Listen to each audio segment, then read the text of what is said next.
నమస్తే, welcome to SR news. నేను సంగీత. AP ప్రభుత్వం కీలక నిర్ణయాలు తీసుకుంటోంది. వైసీపీ హయాంలో జరిగిన రాజకీయ దాడులు కేసులపైన ప్రభుత్వం ఫోకస్ చేసింది. పాత కేసులపైన ప్రభుత్వం స్టేటస్ రిపోర్ట్ కోరింది. ముఖ్యమైన కేసులను రీఓపెన్ చేస్తోంది. విచారణ చేస్తే వైసీపీ ముఖ్య నేతలకు ఉచ్చు ఖాయంగా కనిపిస్తోంది.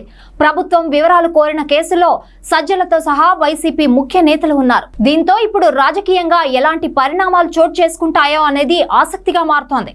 వైసీపీ హయాంలో రాజకీయంగా అనేక కేసులు నమోదయ్యాయి. ఇప్పుడు ఆ కేసుల వివరాలపైన కొత్త ప్రభుత్వం ఆరా తీస్తోంది. ఇందులో ప్రధానంగా ఉండవల్లిలో నాడు టీడీపీ అధినేత చంద్రబాబు ఇంటిపైన దాడి కేసు విచారణపై స్టేటస్ రిపోర్ట్ కోరారు. చంద్రబాబు ఇంటిపైకి మాజీ మంత్రి జోగి రమేష్ తో పాటుగా వైసీపీ శ్రేణులు దాడికి దిగారని అభియోగాలు నమోదయ్యాయి. ఆ సమయంలోనే టీడీపీ నేతల నుండి ప్రతిఘటన ఎదురైంది. ప్రధానంగా జోగి రమేష్ తో పాటుగా వైసీపీ ముఖ్య నేతలపైన ఇప్పుడు విచారణ జరిగే అవకాశం కనిపిస్తోంది. ఇక టీడీపీ కార్యాలయంలోకి వెళ్లి వైసీపీ శ్రేణులు విధ్వంసం చేశారు. పార్టీ కార్యాలయంలో అద్దాలు, ఫర్నిచర్ ధ్వంసం చేస్తూ అక్కడి సిబ్బందిని భయభ్రాంతులకు గురిచేశారు.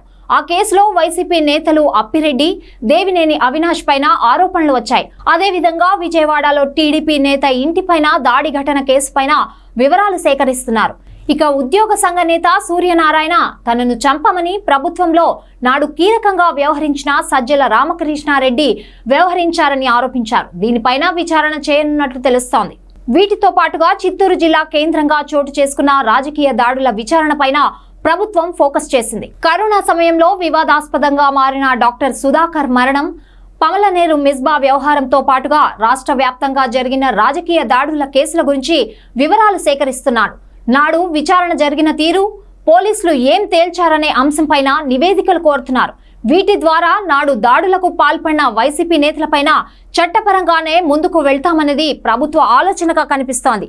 ఈ పరిణామాలు వైసీపీలో ఆందోళన పెంచుతున్నాయి.